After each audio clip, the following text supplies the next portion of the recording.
What's going on, family? My sister stayed for a minute. We decided to do a live Q&A real quick. So while I got her here and while she agreed to do the video, you know what I'm saying, I had to go ahead and get it out the way, y'all, for the family. So I appreciate each and every last one of y'all that are here and rocking with the live video. So we're just gonna do a live Q&A real quick about some of our experiences, and hopefully you guys will chime in and let us know some of your experiences. And if you guys have questions for either one of us, then y'all can go ahead and put it in the comment box and we will try to respond.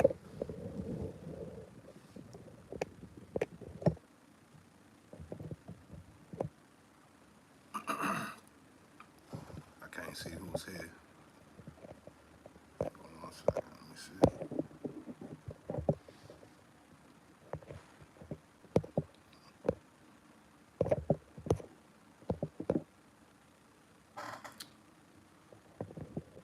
All right, so we're gonna go ahead and get started with the Q&A. So the first question I had for my sister was,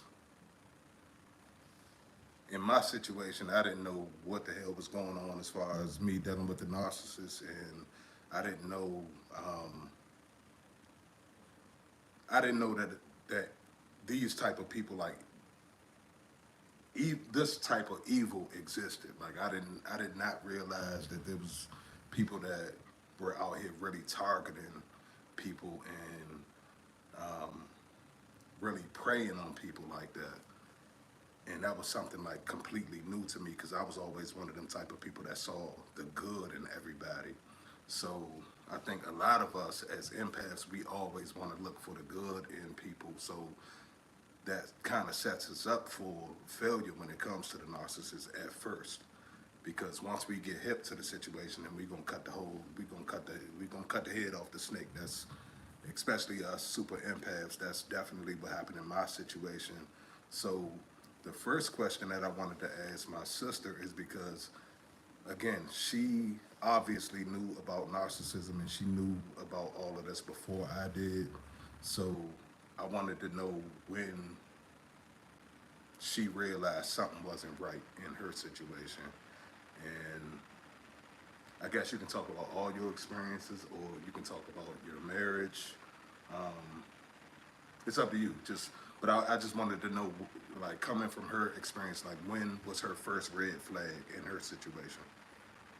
Well, I'm gonna say this. So my situation with my ex, me and him met in high school, so we've known each other for a very long time. We were friends first, and then we started a relationship. Well, the relationship when we were just boyfriend and girlfriend, like there were red flags all over the place. But because I was so young, we started dating. I say when I turned 22, but we had been friends since we were like 15, 16 years old. So we started a relationship when I was like 22 years old, and there were some red flags in that situation that I didn't recognize until I started really paying attention to what was really going on. But me and my ex actually broke up when we were boyfriend and girlfriend. We actually broke up for over a year. At that time, we broke up because he cheated. But what they say, hindsight is 2020. I recognized some stuff that I should have recognized now. Recognized it then. I'm recognizing it now. Like, I can't believe he was doing all that. And I sat around while I was, going on. So I guess basically I can only come from when we got married. Well, like I said, we had broken up for a year and 3 months. We got back together. We moved in together. Then we got married. Now, the thing about it with him is, for 2 years before we got married, we had the perfect relationship. I mean, perfect, absolutely perfect relationship. And the thing about it is because we had broken up for a year and 3 months. Again, we broke up because I found out he was cheating on me. But we had no type of communication. In the beginning of our relationship, we had no communication. He was off doing stuff. I would be mad. I wouldn't say nothing about it. So we had no communication whatsoever. Well, one day we ended up talking on the phone. This is while we're broken up. We talked on the phone for like 2 hours, basically hashing everything out and just kind of saying, you know, what issues we had. And that kind of conversation like continued on for a little while, and that's when we decided to get back together. Well, but we laid out some ground rules of what kind of relationship we wanted before we got back together. We basically were saying, you know, and you can attest to this, how we did not argue when we got back together. Right. When we got, like, you know, back in the official relationship.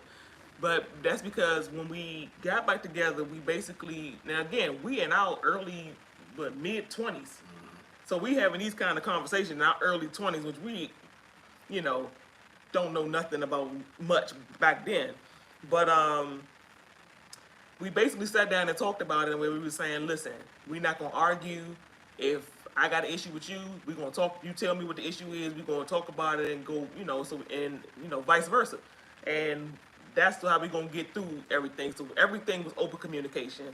We also said it where, you know, weekends was for family. He want to go out with his friends during the week, all right. But Saturday and Sunday, strictly for family. Doesn't matter if we having dinner at home, having dinner out, movies, a playground, park, whatever. Because at the time, again, my oldest daughter was around. And actually, that's another thing where, because he was around since before she turned 1 year old, we got together a month before she turned 1. But again, we were friends for so long, it was an easy transition. We both liked each other when we were friends. But it was an easy transition to transition into a relationship because it wasn't like he was a stranger to me. So, again, from the previous video we just posted, my daughter's father at the time was not in the picture at all. He had never even seen her. So he was my friend during my pregnancy. He was my friend after when she was a baby, and we got together a month before her first birthday. So that's the only father she knows. So, you know, when I saw how he would interact with her, he also has an older daughter. You know, it was like, okay, you know, I think we got a good relationship now. Because again, we had open communication. Family time was the weekend was for family time, which included me, him, and my daughter. And then if his daughter was at our house for the weekend, all four of us would just go out and we would be doing something Saturday and Sunday. So when we laid that out, we had the perfect relationship for 2 years. Like, I thought that was like the best relationship I ever had, you know, and I just could see our future at that point. Future thinking. You know, I could see our future like, okay, we're gonna have a good marriage. Everything gonna be cool. What I should have noticed though is the biggest red flag of all. During the time when we were broken up, he found out I had talked to other guys. Like I said, we were apart for over a year. I had moved on, you know, and as far as I was concerned, I didn't care if he moved on. Right. But, you know, when we got back together, what should have been a red flag to me when we got back together is when we were in a relationship before, he kept talking about how he don't ever want to get married. It's just a piece of paper. He said that multiple times. I don't want to get married, it's just a piece of paper. What we need a piece of paper for. That was always the go-to thing. When we got back together, though, now again, he was under the impression I would never break up with him. He could do whatever, and I wouldn't go anywhere. But when I broke up with him, I guess he realized, oh man, I lost her or whatever. Again, so yeah, it was almost like you were saying all that. I'm never getting married. It's just a piece of paper. What we need it for. To now we're back together, and you talking about our future. You know what I'm saying? Stuff like that. So when it came to the point where it was like, okay, you know, I didn't recognize that. Wait a minute. To you before, this was just a piece of paper. It wasn't nothing, you know, why we got to do this. Now we're back together, and now you're talking about marriage. That was a red flag, but all of this, there were multiple flags within that one big flag. What you think changed? About him wanting to get married? That was going to be my next point. So what changed was, during the time when we weren't together, he found out I was talking to another guy that attended my church. When he found that out, which I didn't know he knew, it wasn't a secret, you know, we know the same people. he knew the same people as the guy I was talking to. You know what I'm saying? So of course it was gonna get back to him. Like I said, it wasn't a secret, but again, at the time we weren't together. I didn't have to tell him who I was dating and who I was seeing. You know. Small world. Yeah. Right. So it's like, but because he also was going to the church sometimes, he knew the guy. You know, they weren't friends. He was the other guy, you know, friend of the family or whatever. So I've known both of them for years. So now me and the other guy weren't in a relationship. It was just basically we would talk on the phone. That was the extent of that. Well, he found out that I guess the guy was trying to talk to me, and I didn't think about this until right before we got married, and he was like, "Didn't you used to talk to that guy?" And I was like, well, "How you know that?" Because again, I didn't feel like I needed to volunteer that information. And he's like, well, "Don't worry about it, I got my sources." But then I'm like, "Okay, is that why you want to get married now? Because you trying to lock me in because you think it's somebody else going?" You know, I had actually talked to 2 different guys. You know what I mean? But I guess in his mind, he like, I don't want you to move on to nobody else again. So I gotta lock it in. So Yeah, they gotta be in control. Right. Yeah, they gotta control the situation. So I'ma say so again, like I said, there are several little red flags within that one red flag, which all stems to why now you want to get married. Like our whole from beginning to end, it was like I should have recognized a whole lot of stuff before we actually went to the I do's, because Well, we was telling you that, hey, they were family sees the situation first, y'all. Right. Like we as a family, like myself, a few of my other family members saw things in her situation that a lot of times when you're dealing with a narcissist, you won't be able to see what's right in front of you. You know what I'm saying? Like it took for outsiders to kind of see what was going on and tell her about it in that situation. The same way in my situation, it kind of like it took for outsiders to come in and see what was going on in my situation for me to wake up all the way and just see like, wait a minute, something ain't right. You know what I'm saying? So, you know. But you see, that all comes from, you know, a lot of times when you on the outside looking in, like you said, you see things they don't see because you too close. Yeah, So you're not paying 20/20, right. yeah. You're too close. So what they seeing is in focus, but you because you so just like when you do a camera, if it's too close, it ain't gonna focus. Yeah, You're not gonna focus bro. on the problem. Right about that. People on the outside, it got a clear picture of what's going on, but because we don't see it, it's like, nah, that y'all exaggerating. Nah, it's not like that. You know, we make excuses for them. You know, all of that.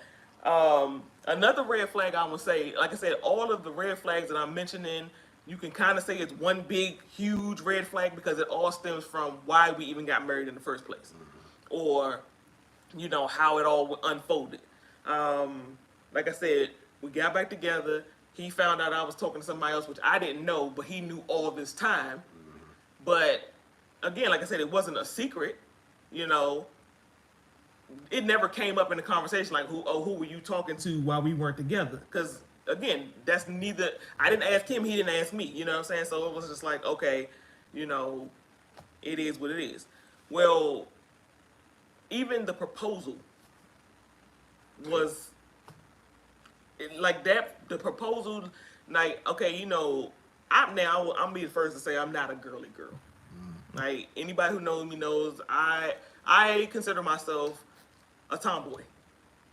I can get girly, I can, you know what I'm saying? So I've never been one for like jewelry. You know, I don't need diamonds and all. I don't even have earrings on right now. You know what I mean? So it's like I'm not big on, oh, I gotta wear jewelry or I need gifts, or I've never been that type. So he gave me a ring for Christmas. All right. Fast forward a couple, like, that's another thing. At the time, remember right after we moved in together, like maybe the following year he got locked up for 4 months. So like I said, there's a whole lot of stories and a whole lot of layers to unfold in that situation. But a lot of things was happening before we got married that if I was paying attention, we would have never gotten married. It would have never got to that point. I get it. Yeah. So, like I said, the proposal, it was a hot mess. You know, he was arrested, and this was 2017. No, yes, this was 2017. He got arrested in 2017, early 2017. Spent 4 months in there. Not early, but it was April 2017. He spent 4 months in there. During this time, like I said, we lived together. I'm trying to save our apartment, so I'm taking out loans and stuff like that. Well, anyway, What's up, Queen? What's happening? it's like, you know, during that time, I was going to see him every other week. The weeks that he didn't see me, he got a letter from me. So I was the loyal person. And what did I say? It said should have given you a T-shirt which read Tomboy. Right. Oh, Absolutely. I We'll actually give got our my name, own yeah. line. Well, it's coming out. I got my Yeah. own thing. It's called Girly Tomboy because I can be girly, I can be a tomboy. So Yeah, we're gonna get that cranking real soon. yeah, so I call myself Girly Tomboy. I got the logo and everything all situated, but yeah, so so what I was saying was, you know, during that time, I don't know if he had time to really try to hash out his whole plan. He's sitting in there for 4 months, but I was the loyal girlfriend. I took out loans so we can keep our apartment because I didn't want him to come home to nothing. You know what I'm saying? I wanted to make sure when he got home that now I ain't gonna say he ain't no hardened criminal. He ain't do no. Again, he was in there for 4 months for a stupid infraction. Petty crap. Petty, you know, yeah. But so and it was only because it was habitual. But that's another story. But anyway, when he got home, he immediately was, like I said, he gave me a ring at Christmas. So that's December 2016. April 2017, he gets arrested. He's in there for 4 months until August 2017. When he gets home, you know, that's when he's like, oh, you know, that's when he proposes. Okay? Now, the way he proposed, we were sitting on the couch together watching TV. He turned and looked at me and said, hey, you want to get married? And I was like, I mean, yeah, eventually. He said, all right. The next day, again, he gave me a ring for Christmas. When he gave me the ring, I asked him, what's this ring for? He said, it's a promise ring. I said, a promise of what? He said, a promise that an engagement ring is going to soon follow. It's going to follow. You know, again, I'm not a girly girl, but yeah, you like, okay, so this is really going somewhere. All right, we gonna really do this. Okay. Again, so he comes home August 2017. We start talking about, again, marriage. Now he asked me, he said, so when we get married, do I need to get you a new ring? And I was like, you don't have to get me a new ring. Again, I'm not into rings. Right. Like that. I'm not into a ring, you know what I'm saying? So I said, no, you don't have to give me another ring. Well, our uncle, our mother's brother, is a preacher. So he says, you think your uncle will perform the ceremony? I said, yeah, eventually if we ever get married. He was like, well, yeah, so you want to set a date? And I was like, what do you mean? He said, you know, talk to him about our engagement. And I said, we engaged? And he's like, yeah, remember I asked you the other day. I don't remember nothing. And I was like, you did? He said, remember we was watching TV, we were on the couch, you know, and I said, hey, you want to get married? And you said, yeah. I said, okay, I didn't know that was a proposal. Now, I should have recognized that was unacceptable. Again, I don't need you to get on one knee and all of that, but that wasn't even a real conversation. That was just, oh, by the way, you know, like, hey, if you ain't doing nothing next week, you know what I'm saying? It was like a drive-by, like, whatever, so. And I'm going to tell y'all from a man's standpoint, like, not to interrupt her story, but, like, from a man's standpoint, I know just like a lot of women, they have that dream of, like, the perfect proposal, like, the perfect proposal from a man that is courting them. As men, and I can speak this from my own experience, but a lot of men, we grow up wanting and thinking about how we're going to propose. So we think like as a young boy, we come into the situation, we think like, we dream of like the perfect proposal as well, just coming from the other standpoint. So as men, we want to like do it the right way. We want to like, okay, I want it to be correct. I want it to be this way. I want it to be that way. And a lot of times when you're dealing with people that are selfish and toxic and things like that, they'll ruin that whole situation for y'all. I got a whole situation in my own personal experience that I'm gonna tell y'all about in another time. But I just wanted to kind of just put it out there that that's kind of something that happens when you're dealing with toxic people like that. And see, I never knew that. I never Yeah. knew men think about Yeah, how they want to propose. Yeah, Like, yeah. I mean, back then, like, I As know a in the kid, moment. yeah. Yeah, I know in the when- yeah. I was even gonna when we say, was kids, back when we was kids, I really used to like literally think about, you know, what type of tux I was gonna have, and what type of car we was gonna pull up in at the, you know what I'm saying, at the Right. wedding, and then I used to think about how I was gonna propose to my significant other. Like, was I gonna get on one knee? Was I gonna like propose to, you know what I'm saying? It was like so many different scenarios that you could play out. That it's something that's a big deal for men. That's a huge deal for a lot of men, and I'm sure any of you guys that are on the live or if you come on this channel and you see this video, y'all can kind of attest to that. Like, that's something serious to us, and we take that seriously. Any real man wants to do it the right way, and we only want to get married once. So Right. we cherish the experience of how we're going to propose. The same way a woman comes from the other angle of getting proposed to and wanting that perfect proposal.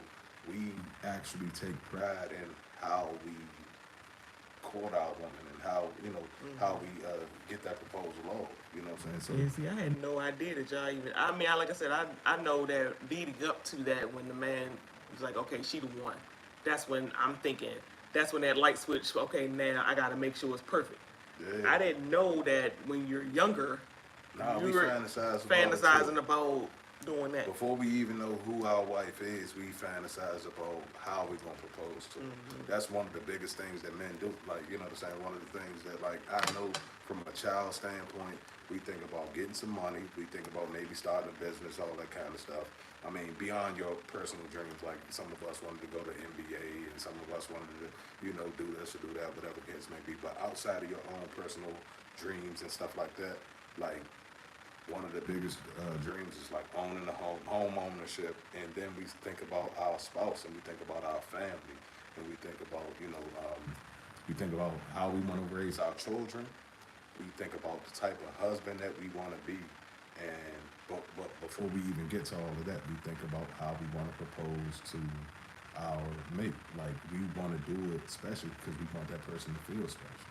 You know what I'm saying? And not to detour from the whole original topic, but do you think that's something that comes from your upbringing, or is that something that you think all men? Because, and the reason why I'm asking that, because like in our generation, maybe not ours, but maybe a little younger, I don't know, but it's like some men, they want to play the field for the rest of their life. You know what I'm saying? For a long time, so they like, I ain't thinking about marriage. Like I said, for instance, for him, at first it was like, oh, what I need to get married for is just a piece of paper. So do you think it's from what they say, nature or nurture? You know what I'm saying? Like, do you think there's something that is embedded in them, or is it from the nurturing or how they were brought up? Because you think about it, the story with our parents, they met, fell in love, you know what I'm saying? Had a great relationship, got married, all of that. And I mean, for a long time, we had a two-parent household. And we saw our parents interacting with each other and bills getting paid and all of that. And because they had a real proposal, they had a real wedding, they had, you know, all of that. Like, do you think that that might play a part in how you feel as opposed to maybe somebody else who probably, you know, might not necessarily have that frame of mind? Yeah, definitely. One thing about, after learning about narcissistic abuse, your upbringing, like literally my ex narc, when she discarded me saying, I'm just like my mother. So the fact that she is saying, look, I'm just like my mother, this is how I act, this is how I, you know, do things, this is how I This is how I deal with problems in my life. I run. You know, the fact that she could come from that standpoint, and the fact that, you know, when you are just noticing other people that you have dealt with in life, yeah, I can honestly say that some of that is probably my upbringing, and some of that is probably my life experiences and things like that. But a lot of it is just my empathetic nature, me wanting to be a good person, and me wanting to be a good husband first, me wanting to be a good father first. These are the things that people with a good heart and good nature, that these are things that they want out of life. And when you're talking about a narcissist, their don't mind come. operate completely different. They working from a whole They different not- playing field. You know, They what I'm saying? looking from a standpoint of how can I get over on this person Right. to get what I want for as long as I want, Yeah. and they just deal with it. And me, I've never thought like that. I've never Right, thought and me about how to either. get over on people. I've always had a real high sense of like justice and wanting to see the world in a And you got a conscience, right. and narcissists do not have a conscience at all. Yeah. They yeah. don't have that. This ain't right. I shouldn't do this type of thing. They might pretend, Right. but at the same time, they like in the back of their mind, like, yeah, I'm gonna act like I ain't gonna do it. But you know, we know that their mind don't operate like that. Right. But yeah, so back to the whole, you know, red flags about the situation. We finally got married, and when we got married, at our wedding, Said I'm with her. It's just a piece of paper. I would rather have her heart than her finger. Absolutely. thank you, exactly. Yeah.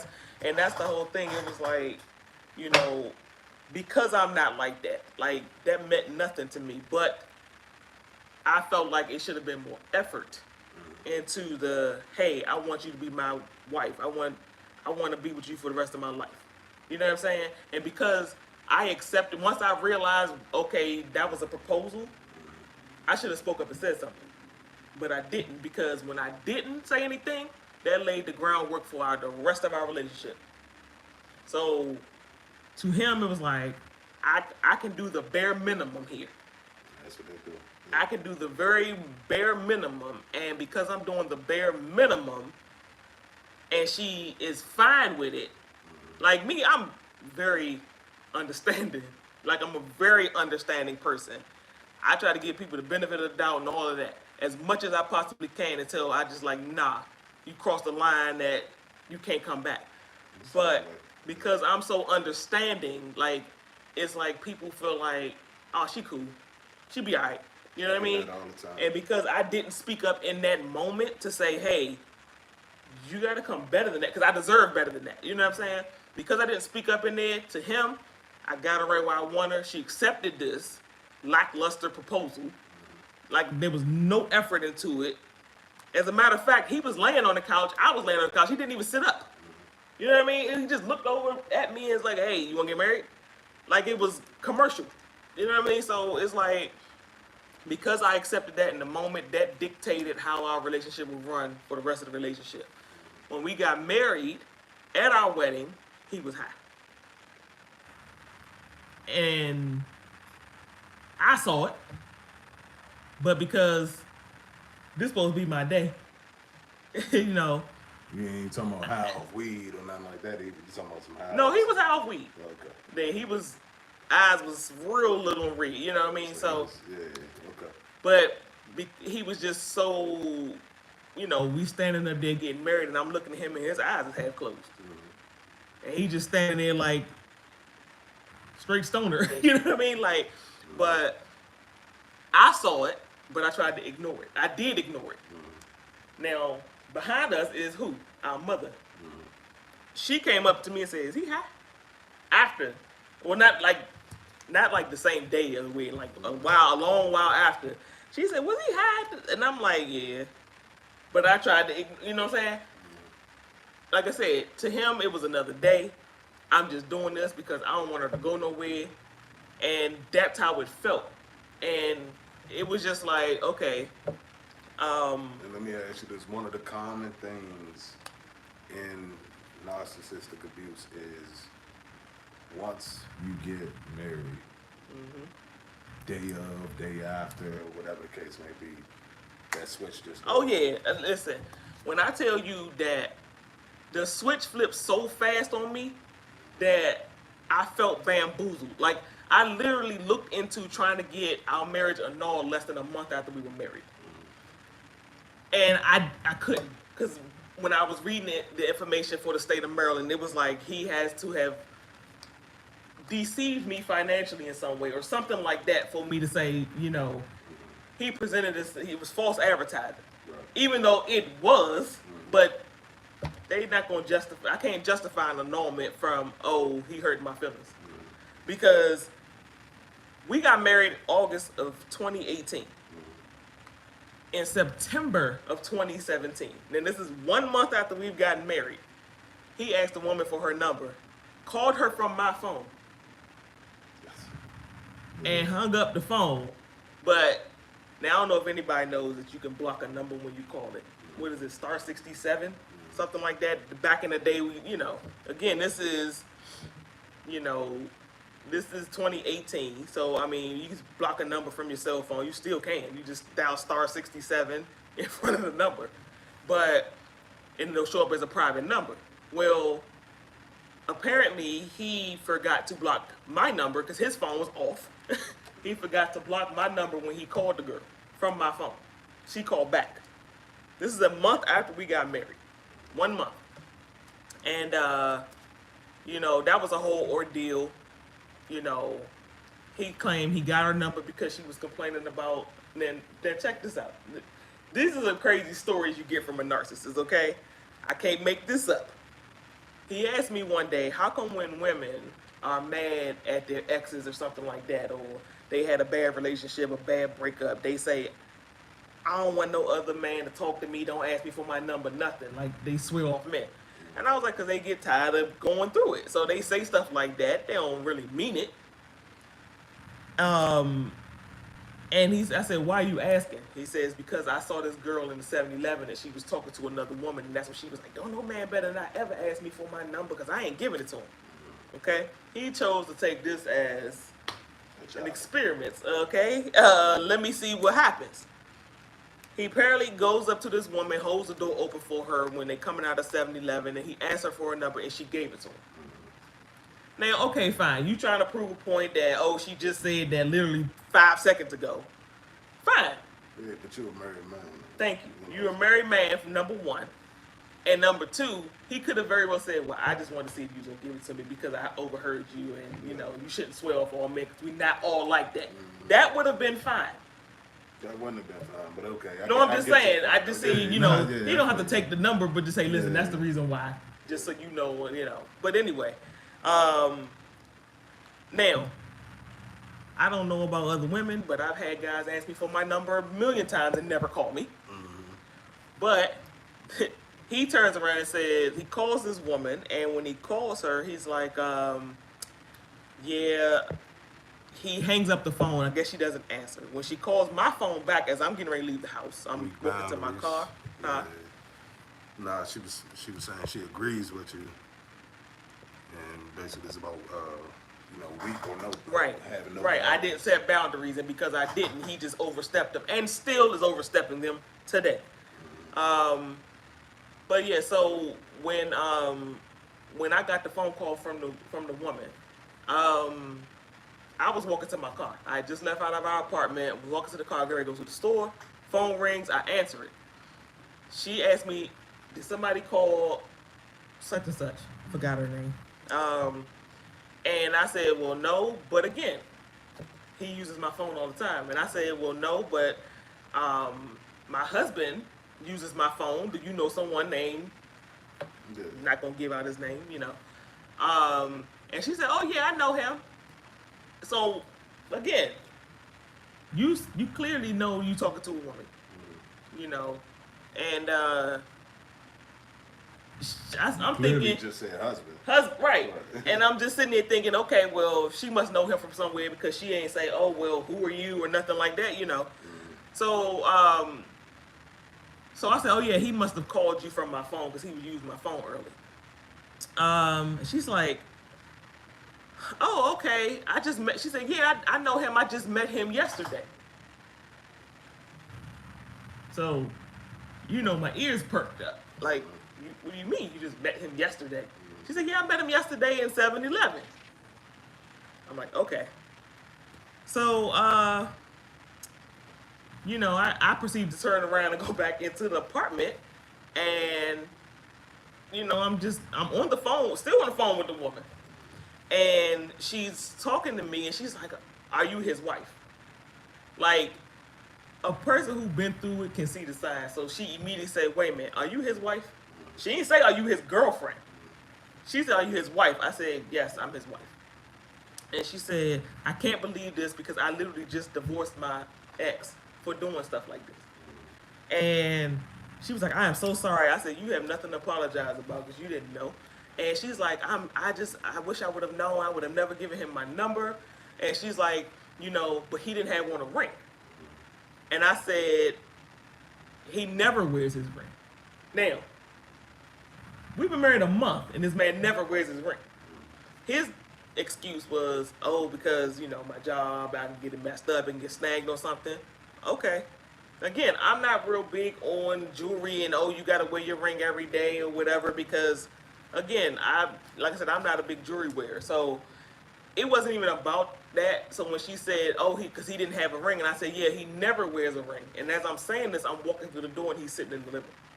He hears me say this. He says, "Who are you talking to?" I said, "I'm talking to your new friend you just met in 7-Eleven yesterday."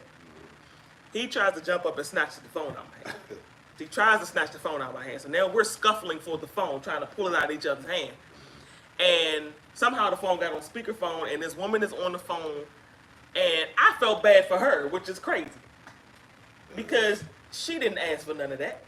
So I didn't ask for none of that, but I can hear her on the phone saying, "Oh my God, I'm so sorry. Oh my God, I'm so sorry." So now you didn't got another person involved, like feelings involved. Not even saying her feelings, but she genuinely sounded like she made the ultimate, saying like she just disrespected me, which she didn't disrespect me. So but some of y'all, man, the new supply, some of the new suppliers don't know. They don't. They have no idea, and she's sitting there feeling like, I can't believe like she caused this, which she didn't. You know what I mean? But she's feeling so bad, and again, I'm hearing her on this phone like, "Oh my God, I'm so sorry. I'm so sorry. Oh my God, I'm so sorry." And then, I'm sorry. And then the phone hung up. So one other thing that I took from what she just said was she started feeling guilty about the way that the new supply was handling things. You took on the responsibility of the whole situation instead of it being placed where it should have been placed. Right. And that's a lot of times what we do with the narcissistic situation. Like in my situation, I did that several times where I accepted blame where I shouldn't have. Right. And it had nothing to do with me. It ain't have nothing to do with anything that I did wrong or any of that kind of stuff. It was literally gaslighting.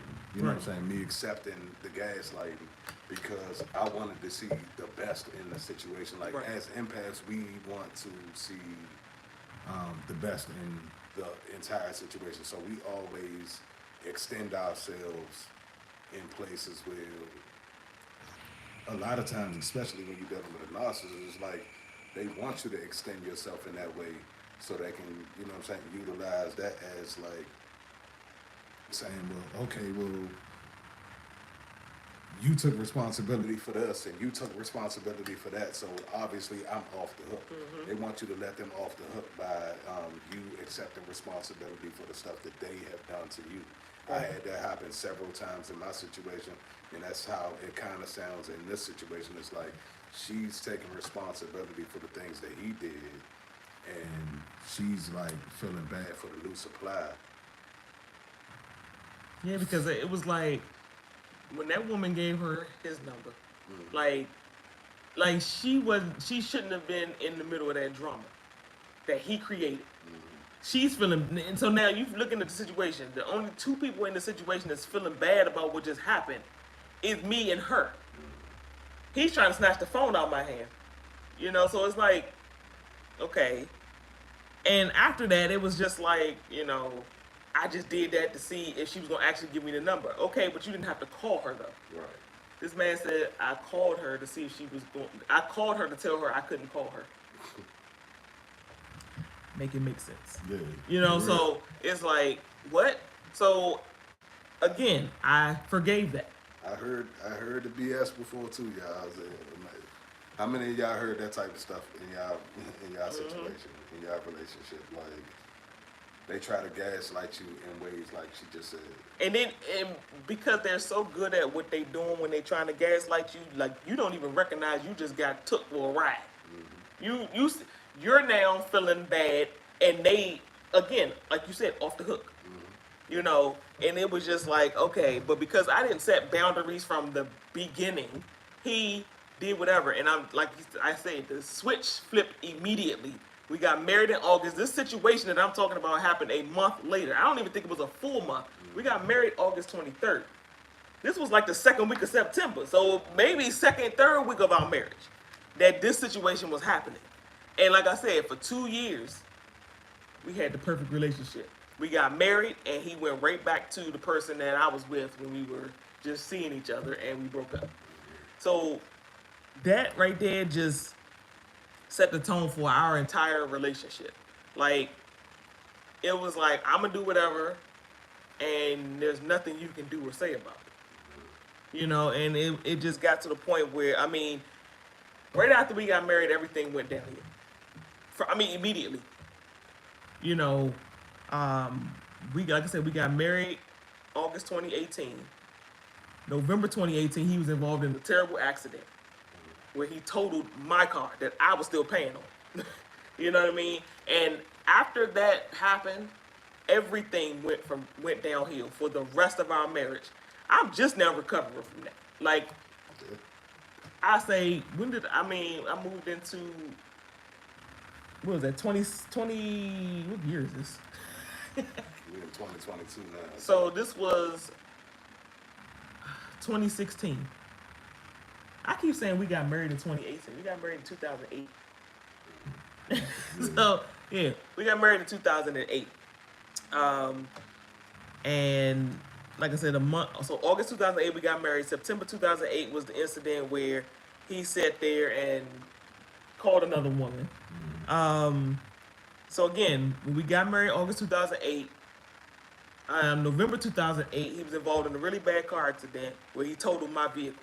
Why? Because he was doing something he had no business doing. And it was like that karma kept kicking his ass, like every step of the way. And it's been like that our whole marriage, and it's still like that. So y'all that think that the narcissists don't get their karma, trust and believe. Listen, man. and like I said, He was living it. I This can was- witness in her situation. Yes. He was living his karma the whole way. he's through. still living his karma. Something just happened a few days ago. Again, we have a child together, so I still know what goes on with him. It's not like, you know, we just split up and that was the end of that. Like, he's still attached to me because we have a child together. But when we got married in 2008, November 2008, he got in a bad car accident. And like I said, it went downhill from there. At the time when the accident happened, he had 3 jobs. 2 part-times, 1 full-time, bills was getting paid.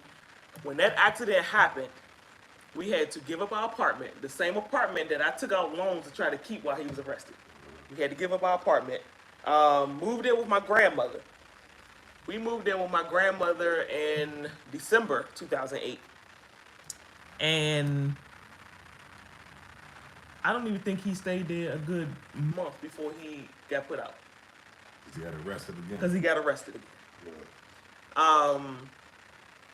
And, you know, I should have recognized these red flags. I should have ended everything back then.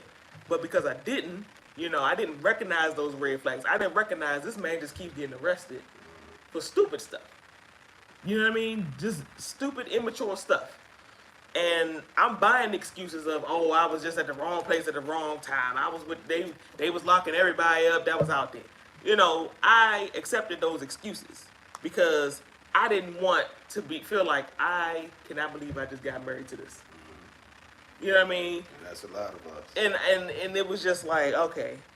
You know, so I kept trying to accept it and kept trying to accept it and kept trying to accept it, and then nothing ever. I mean, to this day, like I said, this is 2008. It is 2022. Nothing has changed about it. You know, I'm still getting in trouble. So it's like, okay, you know, there were so many red flags that I actually feel stupid for not paying attention to. That's what we do. Yeah. I mean, like, so that's when I first, like, I started paying attention, but I wasn't paying attention. So, yeah, the red flag was there, but it wasn't until I made the conscious decision to leave him alone that I started saying, okay, why was I there so long? What, you know what I'm saying? What was in my mind that allowed me, like, you know, some women get abused and they like, why you stay so long? Why didn't you leave? People don't realize that he ain't got to be putting his hands on me to be abusing me. Stockholm Syndrome. Yes, and I was mentally abused. And I remember I used to look in the mirror, like, towards the end of our relationship. And I was just like, I felt like I looked terrible.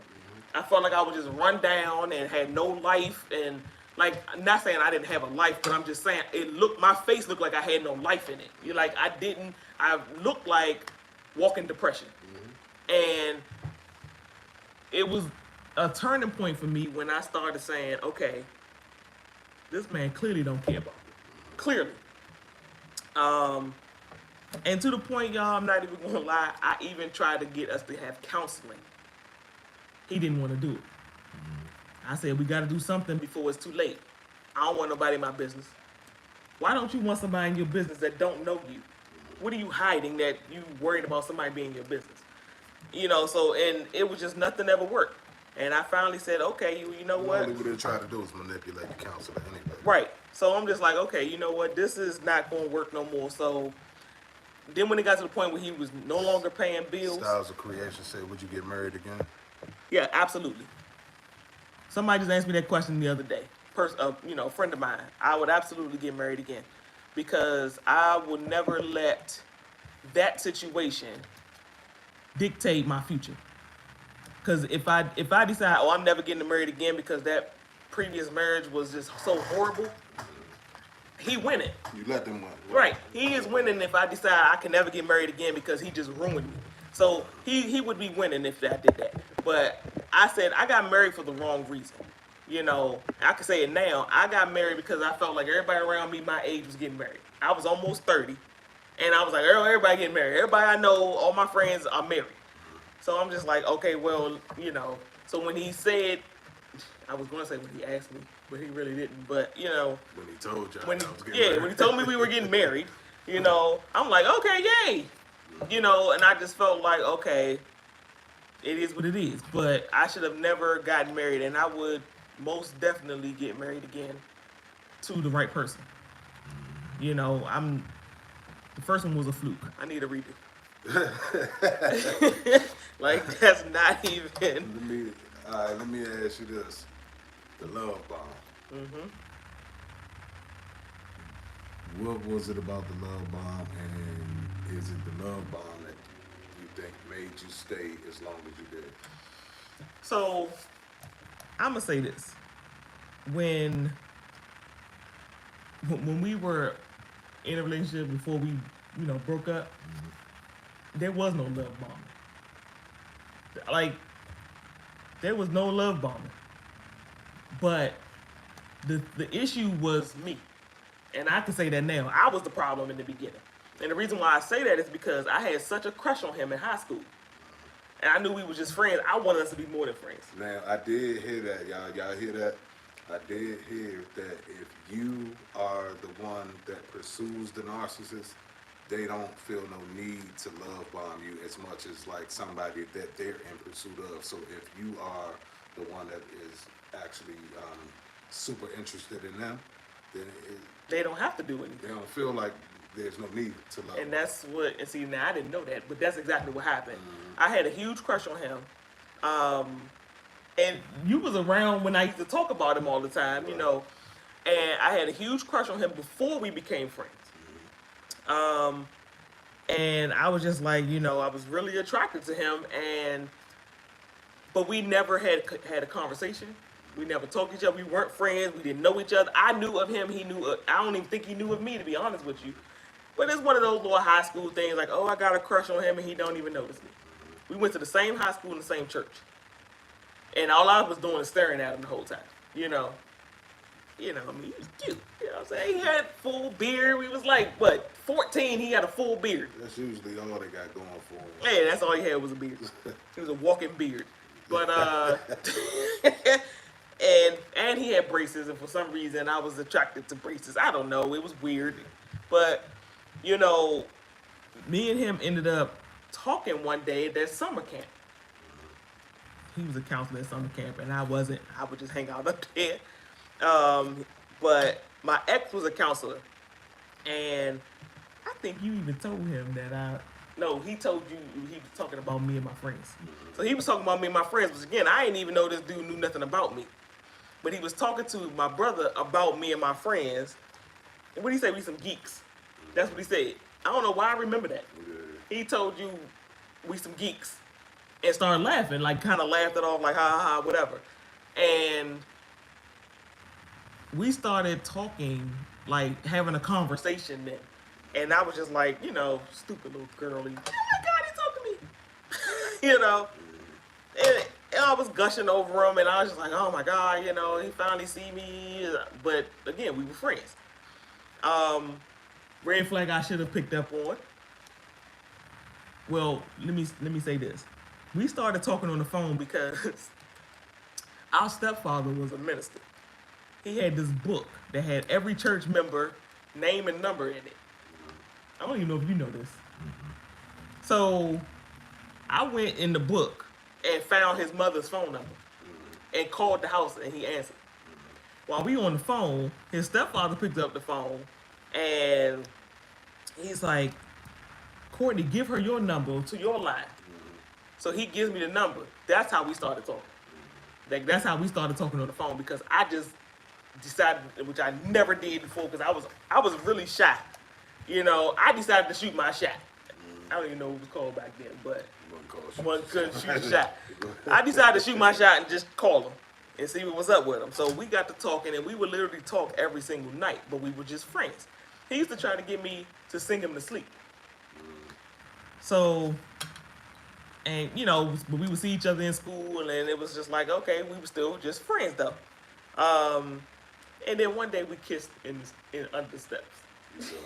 and it was like, it was love, it was puppy love. Like, I was swooning over him, and he didn't give a shit, probably because he was my friend. But you know what I'm saying? He didn't care. But I was on his tip. Like, I was on his line. He's like, oh yeah, I ain't got. He did. So there was no love bombing in the beginning, because I did all the love bombing. Like, not even saying I was love bombing him, but I was so infatuated with him, and because I had such a huge crush on him, all I knew is I wanted him, and I got him. But again, we were still friends all through high school. We didn't actually get in a relationship till 5 years after we graduated high school. So that's how long I was just like, why we gotta be just friends? And he kept telling me, again, a red flag that I missed, I don't want to be in a relationship. He told me point blank, I don't want to be in a relationship. I don't want to be tied down. I don't want to be in a relationship. So I just stayed his friend. And, we just stayed friends. Like I said, 5 years after we graduated high school, that's when we got together. See, mine was kind of totally opposite almost, in the sense of I did not find, I wasn't really interested in the narcissist. In the last narcissist that I dealt with, I found her, like I said, physically attractive. And of course she would present sex first. So that was the attraction. It was like literally that's all she presented to me at the time. So when I first started dealing with her, I liked the fact that we had history. I had some history with her, as far as not in a relationship or anything, but we had childhood history together. So I kind of fell into that, and then I kind of, just fell for the idea of maybe possibly this being a good idea or a good situation for me and for her. And I thought that her and I complemented each other well. But at the very beginning, I didn't see us going anywhere. I didn't really like her like that. And outside of the physical attractiveness, I didn't see anything like mentally. I knew we wasn't on the same page.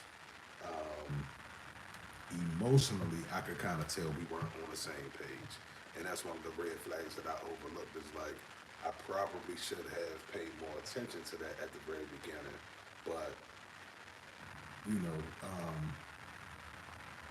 I think in my situation, I overlooked a lot of things because in the hopes of things being a particular way. You know what I'm saying? It wasn't necessarily like, okay, I like this person a lot. Like my guards was hot. My guards.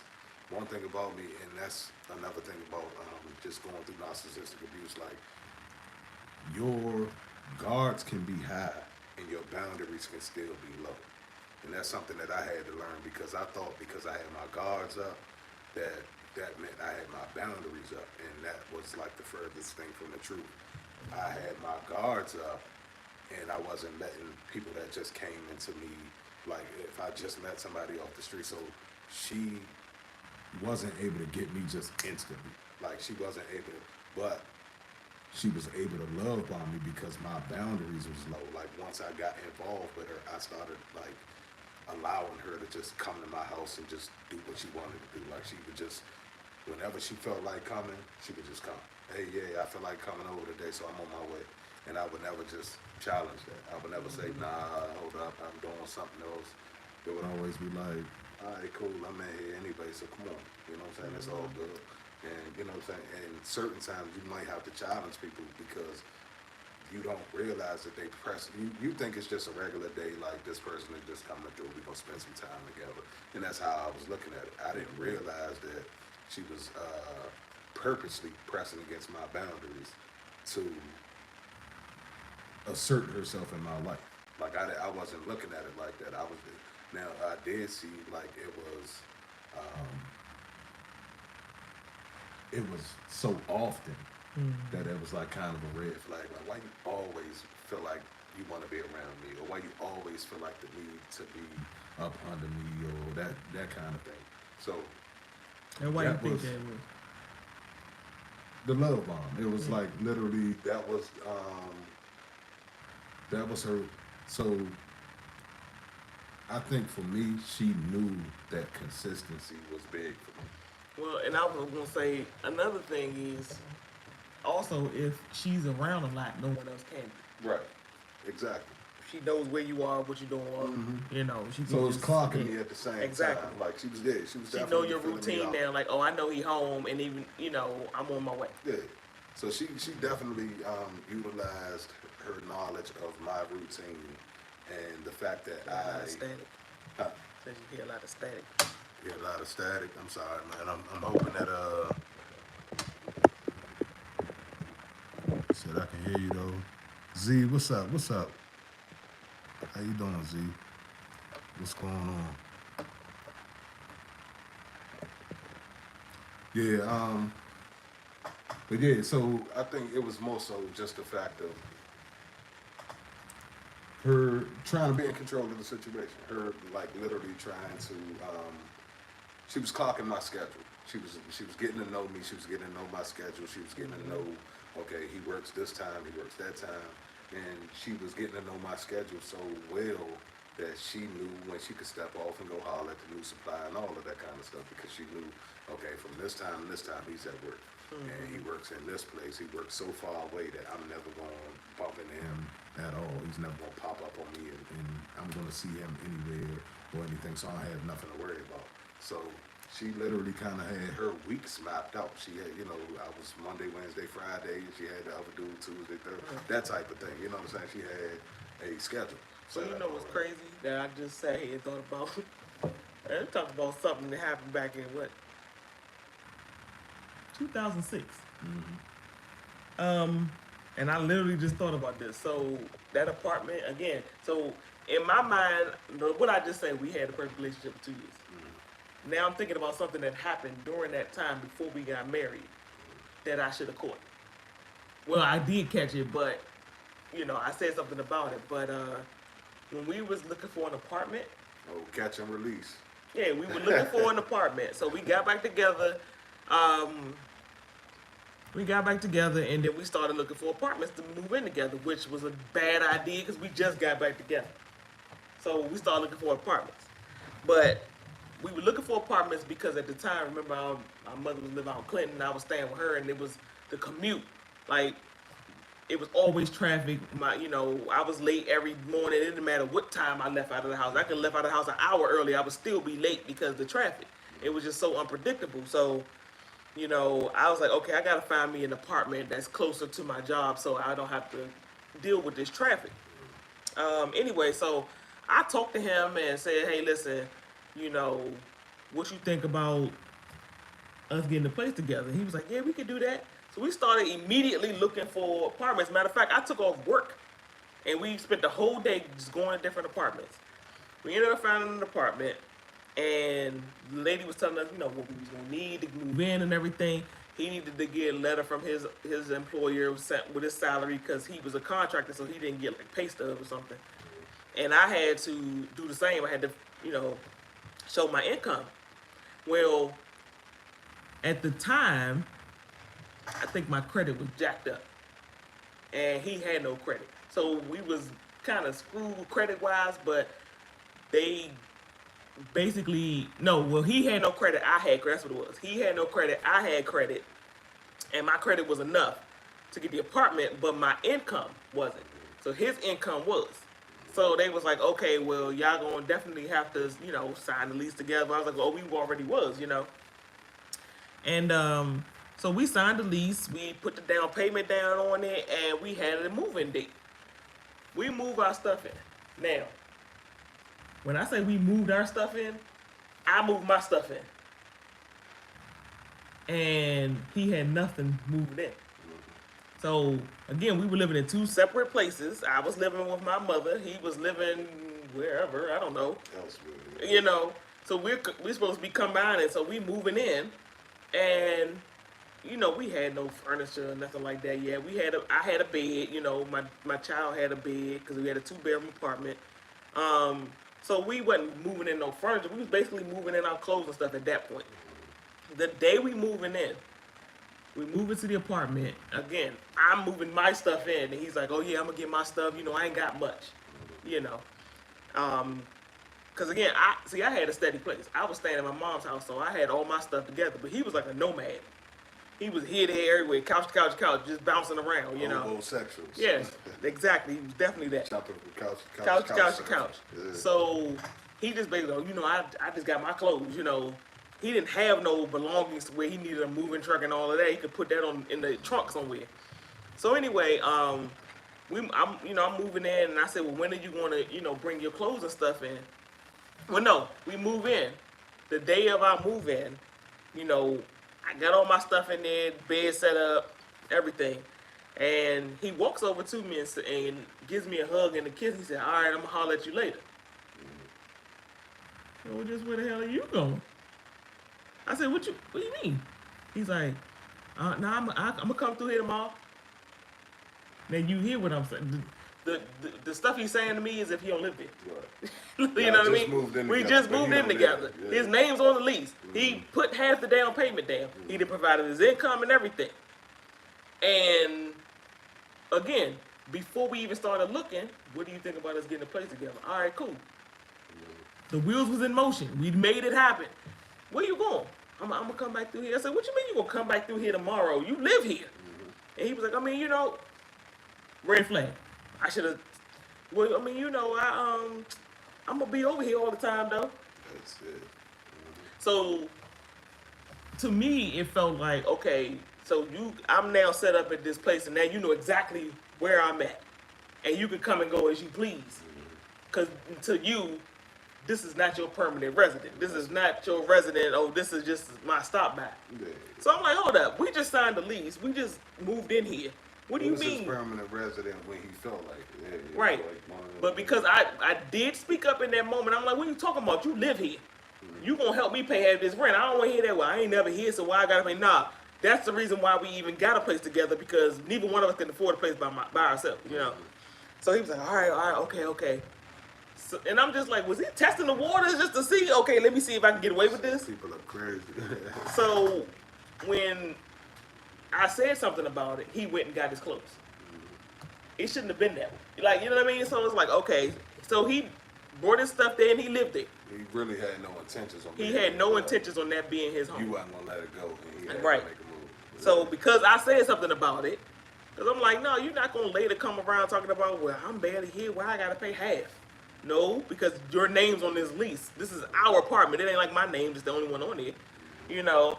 So that was a situation that happened before we got married that I should have, you know, been like, yeah, something's up with this, you know. But, you know, it was a whole lot of different things that I just ignored. Let me ask you this: did you notice a cycle?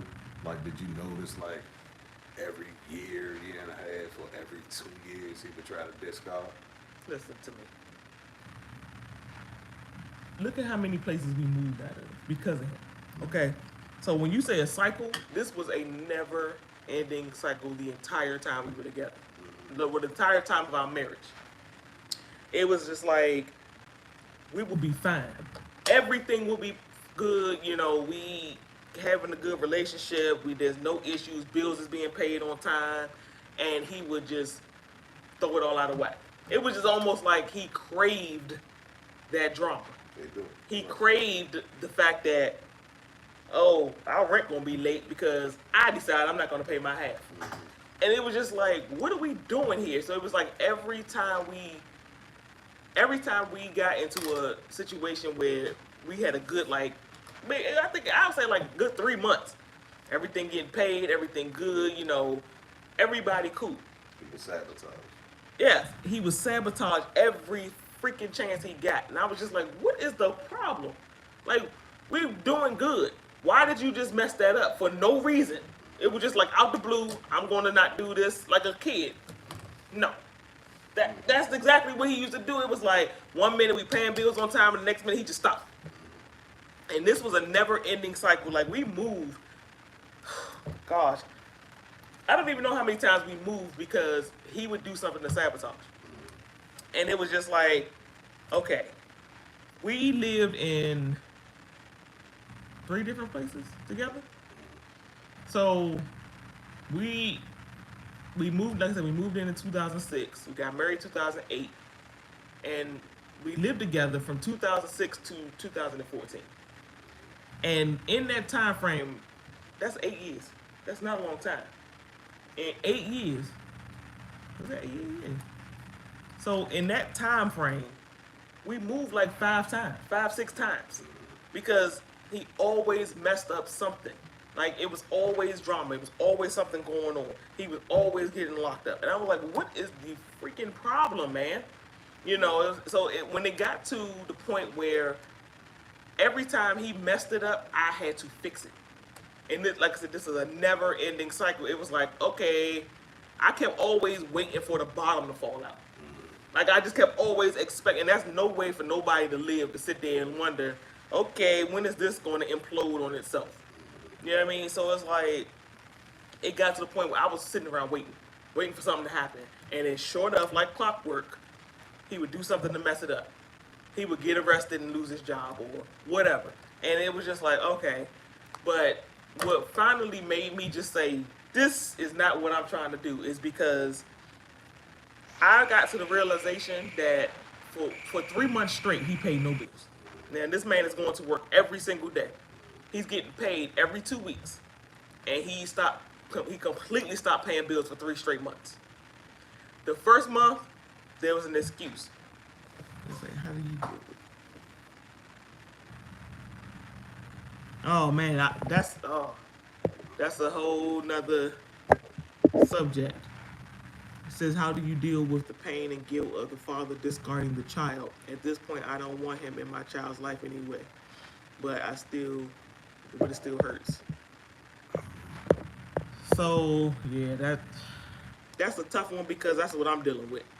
Um, like the same guy, my ex, my child is. Let's put it like this. Just like I just said, he stopped paying bills. I was a single parent, and we lived in the same house. We lived in the exact same house, and I was a single parent. I took care of both of my kids by myself. He never financially supported the kids, even with us living in the same home. If they needed shoes, if they needed food, if they needed whatever, he did not do anything. To the point, he would make food for himself while I'm at work. He would make food for himself and would not cook food for the kids. Now you're talking about a 4-year-old. She can't go in there and cook her own food. You know what I mean? So okay, you got a 4-year-old and a 12-year-old. My kids are 8 years apart. 4-year-old and a 12-year-old. You know, at 12, I'm not really trusting my kid to. Well, my youngest is a different type of child. She's 13, but she is very mature for her age. And not saying she's grown, she's just mentally mature for her age. She thinks like an adult. Yeah, she got a big sister. So she got 2 big sisters, so she thinks like an adult. She does not think like a normal 13-year-old. Her conversation, the way she talks, her grades, like she's like she been here before. So, but again, she's 4. My oldest daughter is 12, and I would come home and he's cooked himself a full meal and has not cooked anything for anybody else. And you know, there was times where she was sick, fever. He just let her lay in the bed. Don't try to give her no medicine, make her feel better, none of that. And it was just like, do you forget that there are kids in this house? There are children in here, you know? So it was almost like, to answer the question, it is very hard when you know that the parent has discarded their own child. Because again, we were in the same house. And he just had a total disregard for both of the kids. Now, again, my oldest child is not biologically his, but he was in her life before she was 1 year old. That's the only father she knows. And he accepted the responsibility of being her father, you know? So, you know, you sit there and you think, okay, they're not going to just leave the kids out there like that, you know what I mean? But it's really hard to deal with that, but you got to get to a point where it's like, I want what's best for my child. And now, again, I do not trust my ex at all for a whole lot of different reasons. To the point where I don't, like you, I don't want my child around him. I don't feel comfortable with her around him by herself. Not saying he'll do anything to her, but he would put her in a situation where she would basically have to take care of him. Like, she would be the mature adult in the situation, if that makes sense. So it's like, because I don't trust him, because he just, wherever he goes is havoc. You know, it's hard for me to be like, yeah, you can go hang out with your father, whatever, but I don't want her around him, but I'm not gonna say, no, you can't see your father. That's her father. That's her father. You know what I mean? At the end of the day, that's still her father. And so it's kind of hard to, when you sit there and it's like, Dad, you just kicked your child to the curb like it's nothing.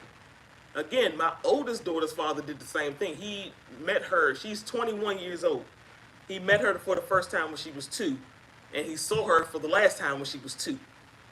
So he has not seen his child in over 19 years. So he completely discarded her.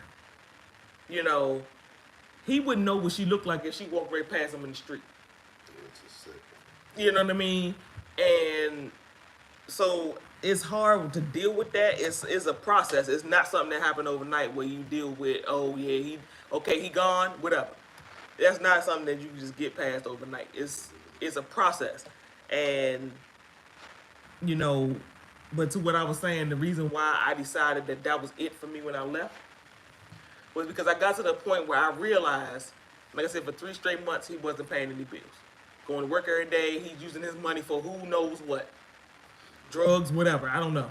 But when I got to the realization, and when I started having thoughts in my head like, this man is gonna make me hurt him. And I'm not a violent person, but I was just that upset and angry that all the time that I could literally see me lashing out at him and trying to hurt him bad because he was hurting me, and I was like, I got hurt. I want to hurt you worse. But I'm pretty sure a lot of us have been there. yeah, but what made me finally get to the point was I was taking out payday loans to pay my rent and my other bills, while this abled man is going to work every single day and not providing. He didn't care if we were on the street at that point. He completely stopped paying bills for 3 months. After the first month, I'm like, well, what's going on? Oh, I'm trying to save up the money. I'm gonna have the money next month. Next month came and went. I was taking out payday loans. I ended up spending like $3,200 trying to pay our rent for 3 months because he decided he wasn't paying anything. So when I got to the point where I said, you know what? I don't have to deal with this. There is nothing that says I have to deal with this because at the end of the day, I got to the realization that I was paying for him to get on my nerves. I was paying for him to get on my nerves. So I'm paying for this torture every single month. I'm paying money to deal with that. And I said, you know what? I'm not doing this no more. And when I told him I was leaving, he didn't believe it. How many y'all paid for the narcissist to get on y'all nerves? Paying for it. And it was like, you know, I had to sit there and realize, you know, I don't have to deal with this, and I don't have to use my money to save something that, you know, this man don't want. So I got tired of fighting by myself. You know what I'm saying? And it's like, I'm not going to keep fighting for this while you doing whatever to destroy everything I keep working hard for. So I told him I was going to give our landlord 30-day notice. And I was moving. So even up to the point where we were getting to the end of the 30-day notice, he asked me, you know, can you contact them and tell them we going to rescind the letter? Why would I do that? Because we're not moving. Yes, we are. I'm moving. Now, if you want to stay here, by all means, but I'm going to tell her to take my name off the lease because I'm leaving. So, and at the time, we were month to month. So as long as I gave a 30-day notice, if he want to sign a new lease with you, I said, you can stay here if you want, but I'm not going to, you know, deal with this anymore. And I started packing my stuff up. Now, this man was so, I guess, in denial that the day I'm packing up all my stuff, I got my grandparents there. My grandparents are not young, you know, and my grandparents are over there helping me pack my stuff up, packing all the dishes and everything. My grandfather had a pickup truck, so he was going to load up his pickup truck to take some stuff. And while we're packing the stuff up, he goes in the kitchen. Now, our grandmother is in the kitchen wrapping up all of the dishes. He starts making a sandwich. Him and them sandwiches. Right. This man famous for making sandwiches. He starts making a sandwich. He makes a sandwich. He goes and sits down in the living room and turns on the comedy show and starts sitting there laughing while we're packing up the house. Like nothing's going on. And then he looked at me one day and was like, you know, you don't care that I'm going to be homeless? You didn't care if we were homeless. Like, you didn't care that you was You did not care if we were homeless. If I didn't pay these loans, they could have put us out.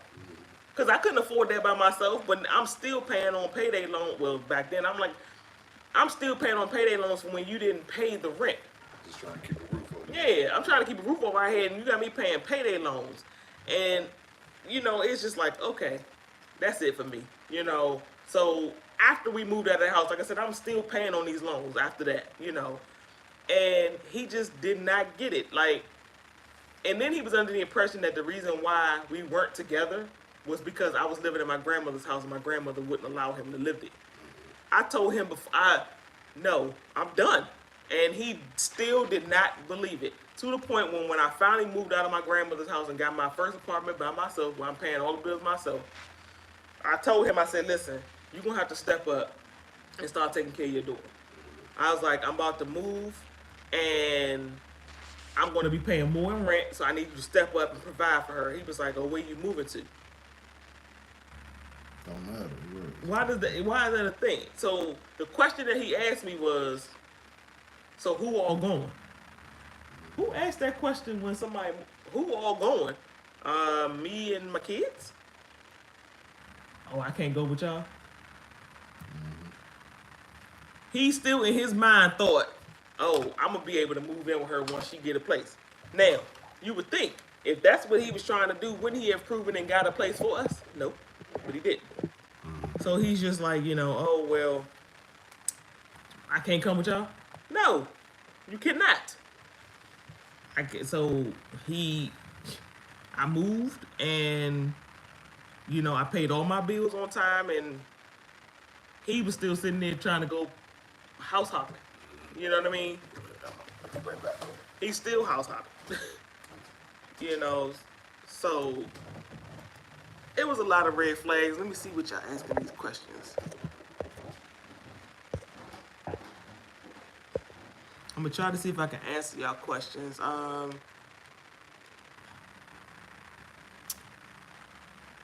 So yeah, saying it was a piece of paper. Okay, I'm just going through all of the comments.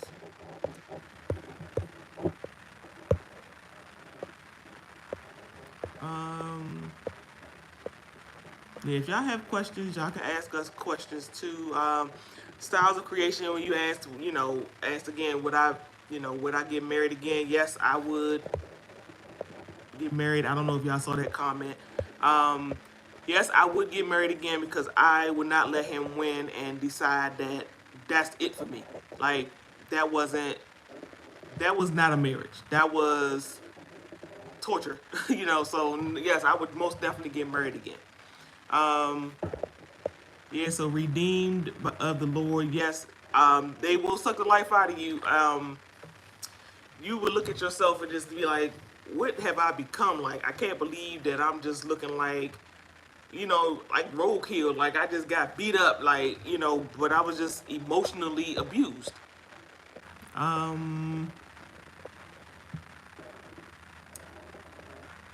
Yes, people are crazy, and like I was saying, I have a lot of history of dealing with narcissists, not just in a relationship. I've dealt with narcissists, my personal life, like for relationships, friendships, and in the workplace. So I got a story for every different scenario. So if y'all have dealt with narcissists that you thought were your friends, narcissists you were in a relationship with, and like I said, in the workplace, because don't just think it's somebody in your personal life. It can also be somebody in your professional life that can be a narcissist and you don't know.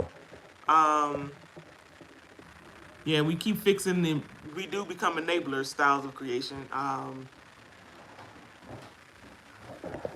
Let me see.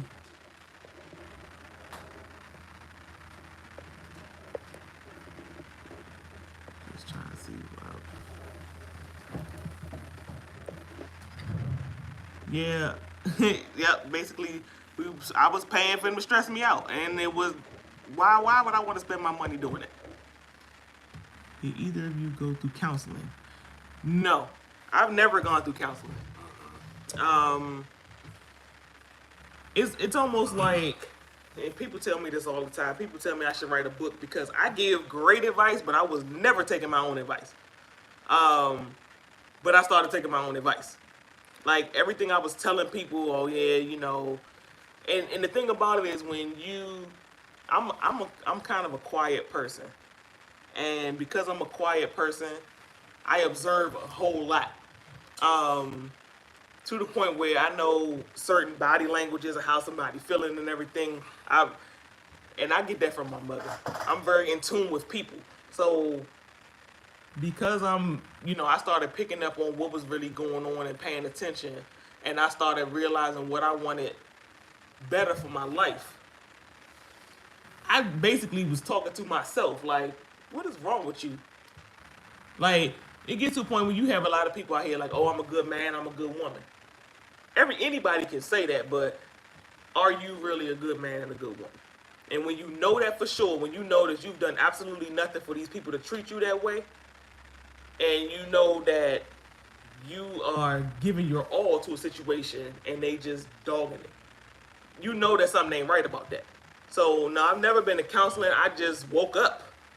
Like it was like a light went off, and I was just like, what in the world is going on? Like this is not how life is supposed to be. And stuff just wasn't making sense. Stuff was not adding up, and I was just like, I'm giving out all this positive and loving, I'm giving all my love and my affection and my time, and I'm not getting the same in return. So I got to a point. So no, I didn't go to counseling, but I got to a point where I was treating everybody the way they treated me. Now, I'm not saying I was doing the same thing back to them, but like if they treated me in a certain way where I know that's not how I'm supposed to be treated, I just backed up off of it. You was matching the energy. Yeah, I basically, right. I was matching the energy. Like, if you're not putting the effort into making something work with me, I'm not doing it either. If you only call me when you want something, I'm not calling you at all. Like, you know what I'm saying? So it got to a point where I recognized my worth. I recognized that I know I'm a good person. Like, I've always been a good person. And when I started paying attention to people taking advantage of me being a good person, I just was like, this is not acceptable, and I'm not going to accept it no more. Not only that, I got to a point where I was always the yes person. Even when I didn't want to do something, I was always yes, okay, yeah, I want, and I didn't want to do it, but Like a lot of our family members, people pleasers. right, people pleasers. I was a people pleaser, and I got to the point where I'm trying to please people, and I don't even want to do this, so I'm hurting myself. So I had to start caring about myself first, because you can't care about nobody if you don't care about yourself. So I started caring about myself and knowing what I deserved and how I wanted my life to be. If I didn't want to do something, I'm not going to do it, because I used to get to the point where I didn't want people mad at me. I didn't want to hurt people's feelings. That's another reason why people was like, why you stay with him so long? In my warped mind, I thought if I leave him, he's going to be upset and hurt. Didn't care about my own feelings. But once I start caring about my own feelings, I'm like, well, wait a minute. I'm sitting here trying to make sure you good. Now, let me tell you this. I said before earlier in the live that, a few months after we got married, he got involved in a bad car accident. During that time, after the accident, he couldn't work for 2 years. He did not work for 2 years. I supported us the whole time. Now, when I say supported us, I mean I supported him.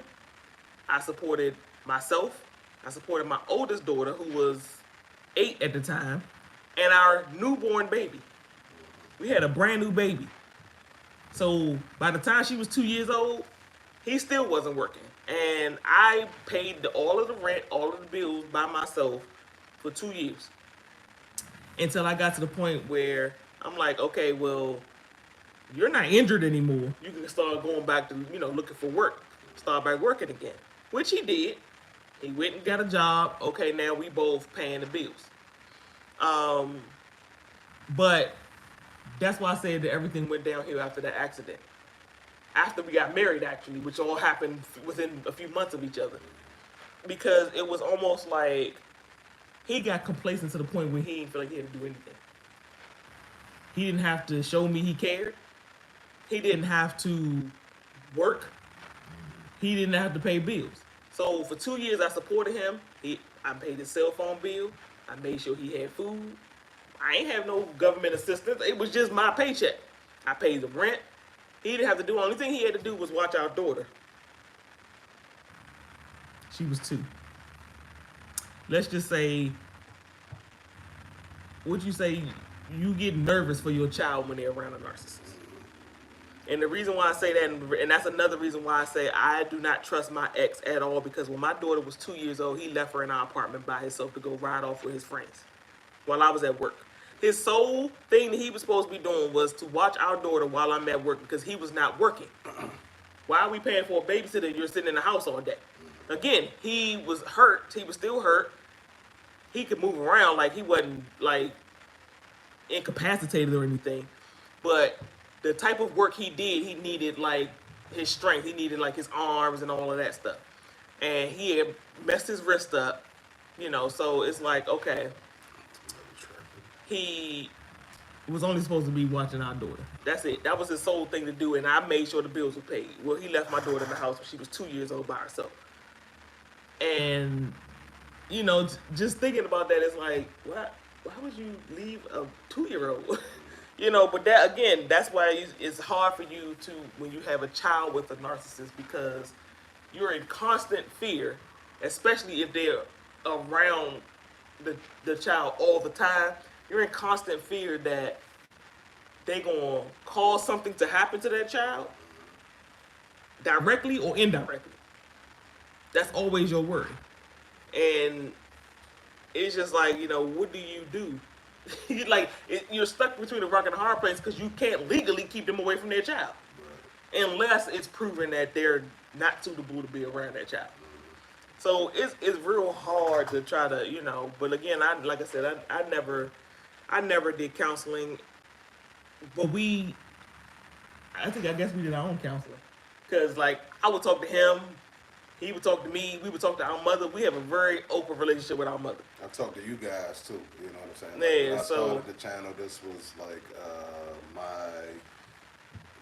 my own personal counseling. I'm not saying that I don't need to go to seek any type of professional counseling in my own personal situation, but I have always been very, very good at understanding what was going on with me. I've always been very self-aware in my own situation. So I think for those people that are extremely self-aware, it's kind of we can kind of see where we went wrong in the situation and take ownership in our own situation, but we also realize when we should not accept the responsibility for somebody else's bad behavior. Yeah. And I think that's one of the biggest things with narcissistic abuse is they will gaslight you into thinking that you are the problem. And that's one of the things that at the beginning, I saw it when it was happening and I didn't realize what was happening because I had never experienced somebody moving like that. But then once I realized that, okay, this is what's happening, then I was able to associate the behavior with a disorder. Like I saw the behavior before I knew what narcissism was. I saw the behavioral patterns and things like that. I saw, well, she's very dishonest. She tells a lot, she's a pathological liar. Obviously, she's cheating a lot and things like that. So I saw that kind of stuff first. I saw the behaviors before I was able to tag it with the label. You know what I'm saying? So it took me a while before I was actually able to tag it, but I caught all of the red flags and I was handling it.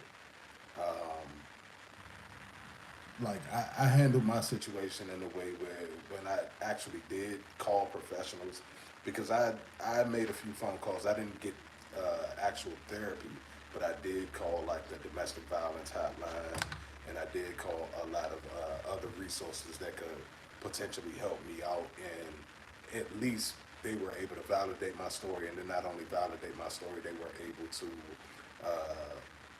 kind of give me tips on how to proceed in my situation. But everybody that I had talked to, they were so impressed on how I handled the situation. They were like, well, it's crazy that you know the terminology the way that you do, number one, and then not only do you know the terminology, like you have been applying it in basically ways that we would suggest you to apply it. And the only thing that I could think is that I had been going through this type of stuff all my life. I had been dealing with toxicity all my life to the point where I started to naturally understand how to deal with it. I started naturally understanding gray rocking without even knowing gray rocking was a thing. I started naturally understanding going no contact before I even knew no contact was a thing. I just knew I didn't want to be around people that was going to bring my energy down. I knew that I didn't want to be around negative people. And again, I didn't know that people move like this. I didn't know that it was a level of betrayal out here. because I always, like you say, I always saw the good in people. I always tried to look for, you know, the best in people. I always tried to, yeah, you know, you hear about people doing certain things, and it may be against something that you believe in, but you also see the good in them. You also see the good side in them. And the fact that the narcissist is extremely charming, it's easy for you to take something that they do and think that that's a good side of them. I was getting ready to ask you, have you noticed, or when you're dealing with a narcissist, that they can do something, like it's hard for you to stay mad at them. It's very hard for you to stay mad at them, which is one of the reasons why you have to grade rock them, because you could easily fall back into a trap where you before you know it, you sucked back in. And they know that. And they know that. And for me, it was very hard for me to stay mad at him. But do you see that, like, at any point in time, that there were times where you started recognizing that something wasn't right because they were literally downplaying with something major that they did? Or they, like, for instance, with me, my ex used to do some off-the-wall stuff to me. Like, lie, cheat, do whatever. And immediately after, let's just say he cheated and I just found out. I will say literally within an hour or two. Now, I'm hurt. Feelings hurt, mad, angry, you know what I'm saying? And he will turn around and come in the room and say, "What's wrong with you?" And you looking like, what? What do you mean what's wrong with me? Like, did you just miss everything that just happened? Right. And when I would say stuff like, "What do you mean what's wrong with me?" And I was like, "You just gonna act like that didn't just happen?" It didn't matter what it was. It could have been something that he just did that just made me upset. He would sit there and act like nothing happened, like he did absolutely nothing, and then ask me what's wrong. And when I say, like, you gonna act like that didn't just happen? His famous line to me was always, "I mean, man, if you gonna sit there and be soggy all day, that's on you. I'm good. You know," he always did this, I'm good. Like it fazed him. It didn't faze him at all. And it makes you look at them like, are you serious? And Because they're not even human at that point. right. And I think, okay, for instance, it's almost like they don't have. It's something missing. That empathy is completely non-existent with them. Anything can be going on. For instance, when we found out that our great-grandmother passed away, he found out before I did, because they called and he answered the phone. He had my phone, that's what it was. He had my phone. He answered the phone, and that's when they told that my great-grandmother passed away. Now, at the time my great-grandmother passed away, there were 5 generations of us. You know, so that was something special, like, you know. So when she passed away, I was upset because I wanted to see my great-grandmother before. You know, everybody knew that it was only a matter of time, you know. So I wanted to see her, and I didn't get a chance to see her. So I was really upset when I found out she passed away. And I swear it was probably maybe 20, 30 minutes after finding out that she had passed away and driving home.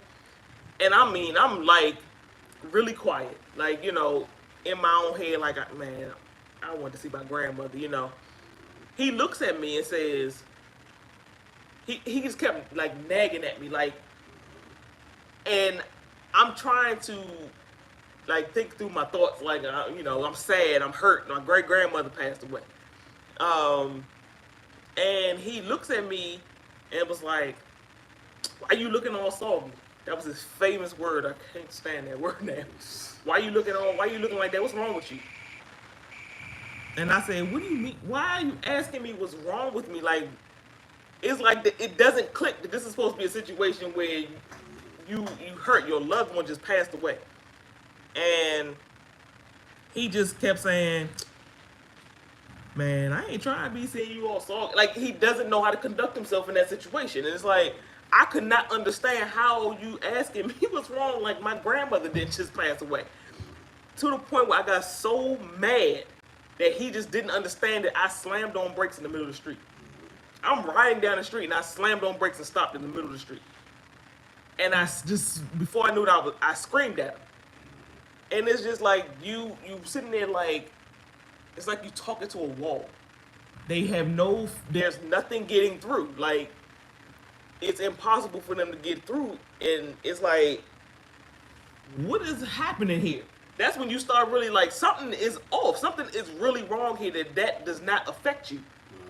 And it's like when you start recognizing that, you start really paying attention to what they've been doing all this time.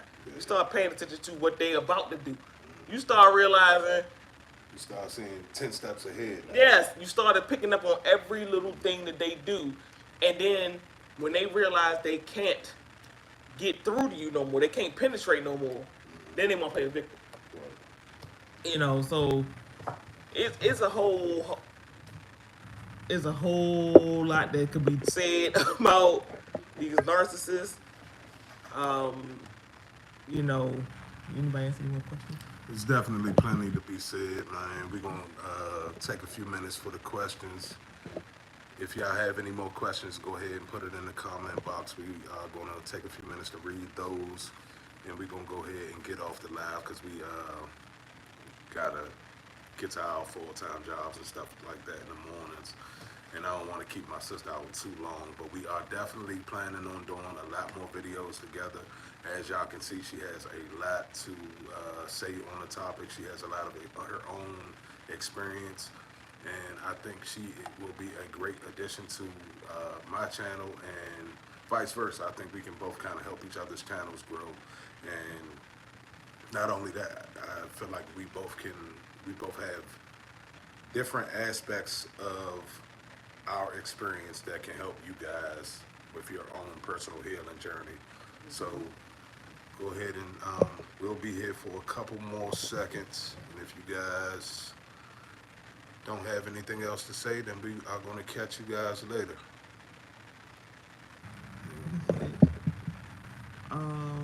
My old friends at a funeral today nailed the coffin shut on our 20-plus year friendship. On my end, I'm done. They really made me feel unwanted, ignored, and shaded. I'm so tired of feeling like I'm overreacting. No, they don't like me now. No, they don't like me now that I'm on my journey change. They were acting like children today, real nasty indirectly. So, when you started waking up and realizing what is going on, you in a whole nother wavelength from them. You know what I mean? It's not like, and for my own personal experience, I had a friend for 20 plus years, and I honestly believe she was a narcissist. You know, it was a lot going on there, but you know, when they're not on that same level with you, y'all can't be friends anymore. You know what I mean? And a lot of times people don't recognize it. You hurt, you know, it's like you feel hurt because you're like, why they treating me like that? Why they being so nasty to me? But what you not realizing is there is other forces that are driving y'all away. And because we as empaths try to, again, find the good in people, we ignore what they've been doing until it's blatantly put in your face, like, look at what they're doing to you. Like you said today, they want to act like you're overreacting. They doing stuff to you directly, indirectly, or whatever. It's going to come to a point where you can't ignore it. It's going to be screaming so loud you can't ignore it. And the only thing I can say to that is the trash took itself out. Literally. Period. Like, the trash took itself out. And it don't seem like that at first, but in the long run, when you start realizing they were not adding nothing to your life, all they was doing was taking away from you. And when you start realizing that, okay, that person was supposed to be out of my life. Again, like I said, with my oldest daughter's father, that dude was doing some unscrupulous things, you know. And it was like I kept ignoring. Like, I mean, this dude was cheating. I was willing to forget. He was taking my car to go see other women. I was willing to forgive that. Like, doing a whole lot of stuff that I was just overlooking. And I told you, I literally woke up one day and I was over it because I realized, why was I trying to stay with that? Right. And I was young then, but I didn't realize, okay, I just was good after that. And so it's like when you start realizing that you don't deserve to be treated that way, and you were ignoring it for so long and letting your friends slide, letting the relationship slide, like different little things they was doing, letting it slide like that, and that start adding up, it's gonna get to a point where you can't ignore it anymore. It's gonna come to a head, and you can be like, you just ended our, like you said, 20+ year relationship, friendship, or whatever, and then it Over don't something seem like petty. over something petty, and then it don't seem like that in that moment. Like you hurt, like dang, I can't believe that just happened. But then when you start really sitting around and thinking about it, you be like, they wasn't supposed to be here anyway. What they say, people come in your life for a season, a reason, or a lifetime. I can honestly say I have a good 5 friends that I know will have my back. Period. But I have friends that I've known for 20+30 years or whatever that I start realizing you ain't here for me. You here, you. I'm not. You know, you're not my friend. I'm your friend. That's what I had to start realizing. Like I said, I got narcissists. I have former friends that were narcissists. I had coworkers that were narcissists, supervisors that were narcissists, relationships. You know, Meet one, meet them all. right? And it's like once you start really paying attention to it, I'm telling you, it's almost like ghosts start coming out your closet because you start realizing that person was a narcissist. Oh, they was a narcissist too. Dang, I didn't even realize how many people I've dealt with in my life that were narcissists that I just completely ignored. It. All I knew is I walked away from it. And that's why I tell people all the time. People ask me, how can you just walk away? Because they wasn't serving my life.